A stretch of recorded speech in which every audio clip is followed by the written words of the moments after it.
This short video shows you how to operate the eDiverter from Elephant's Foot. The eDiverter is a one-chute system for tenants of units and apartments to separate waste and recyclables simply and effectively.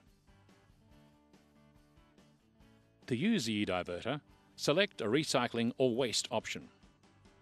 Open the chute and deposit your waste or recycling.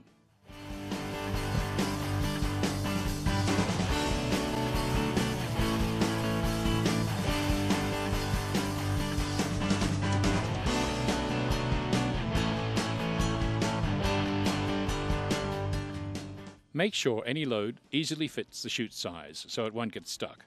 If necessary, break the material down. If another option is chosen, the mechanism takes 3 to 5 seconds to move to that option.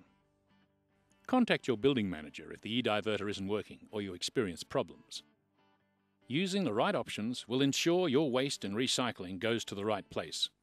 By recycling, you are helping the environment.